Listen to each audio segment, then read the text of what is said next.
उसकी रक्षा तो भगवान कर रहे हैं। सो ध्रुव धर्म के रास्ते पे चल रहे हैं, धर्म के मार्ग पे चल रहे हैं। धर्म क्या है?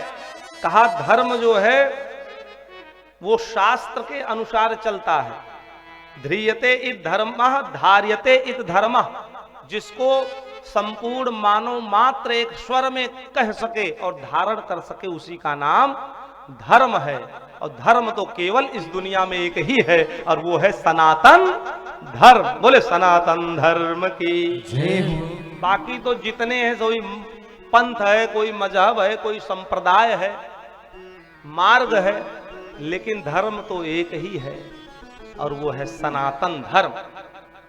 मनु महाराज ने कहा है सनातन धर्म किसको कहते हैं? सनातन धर्म का अर्थ क्या है? एक शब्द है नूतन, जो आज नया है और कल नहीं था, आज नया है, उसको कहते हैं नूतन।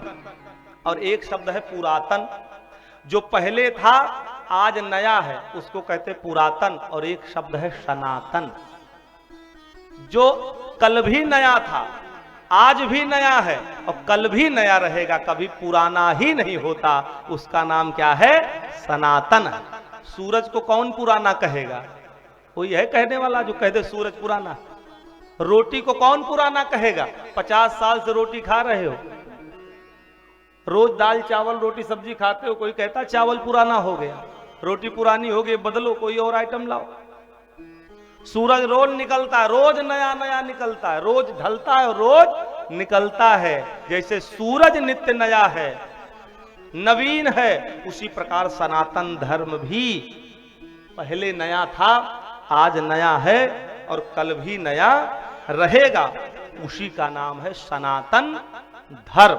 सनातन धर्म ही दुनिया में एक ऐसा धर्म है जो सर्वे भवन्तु सुखिनः और सर्वे सन्तु निरामया, सर्वे भद्राणि पश्यन्तु मां कश्चित् दुख भाग भवेत्। सबके सुख की कामना, सबके आनंद की कामना करता है।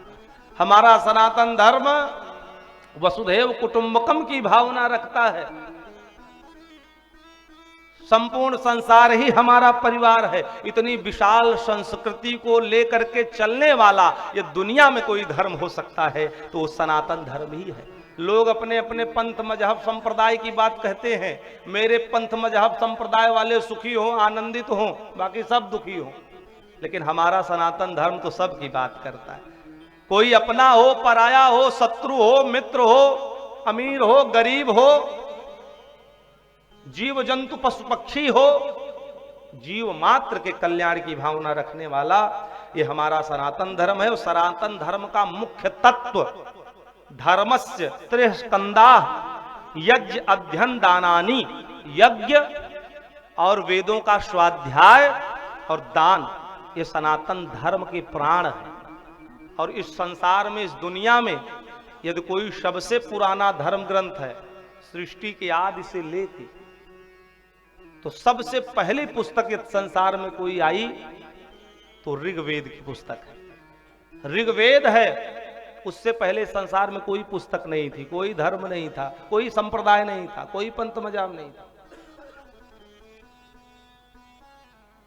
तो हमारी जो सनातन संस्कृति है वो बड़ी ही प्राचीन संस्कृति है, जिसमें यज्ञ का महत्व है, दान का महत्व है और स्वाध्याय का महत्व है।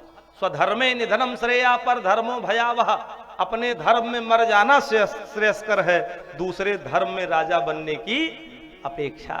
आज बड़े जोर से आंधी चल रही है, लोग सनातन धर्म को विकृत करने का काम करते हैं, अनर्गल वार्तालाप करते हैं। तो कोई कलयुग में ही ऐसा नहीं हो रहा है, सतयुग में था, त्रेता में था, द्वापर में था, आज तब भी कम है। उस समय तो और जोर से, जोरदार तरीके से सनातन धर्म का विरोध हो रहा था। जहां यज्ञ होता था मंडप जला दिया जाता था, जहां कथा प्रवचन होता था उसी कथा प्रवचन के पंडाल को छिन्न भिन्न कर दिया जाता था। कोई कथा सुनता था तो उसको कारागार में डाल दिया जाता था। आज तो कोई ऐसी स्थिति नहीं है। तो सनातन धर्म पर प्रहार तो अनादिकाल से हो रहा है, लेकिन जितने प्रहार होता है सनातन धर्म उतनी ही नवीनता और उतने ही नए आकार में जन्म लेकर के पुनः से संसार के सामने प्रतिष्ठित हो जाता है। कितने मंदिर, कितने देवालय, कितने विद्वानों की चोटियां और यज्ञोपवीत को जला दिया गया, काट दिया गया, कितने मंदिरों को ध्वस्त कर दिया गया, लेकिन सनातन धर्म खत्म हुआ, मिटा? कोई मिटा पाया? कितने लोग आए और मिटाने का प्रयास किए। जो सनातन के ऊपर उंगली उठाता है वही परिवार के सहित, कुल के सहित समाप्त हो जाता है। सनातन धर्म न कभी समाप्त हुआ है और न कभी समाप्त होगा, कभी समाप्त नहीं होने वाला है। सृष्टि के आदि में था और सृष्टि के अंत के बाद भी सनातन धर्म रहेगा। इतनी गौरवमयी संस्कृति में हम सब विराजमान है। ये हम सबका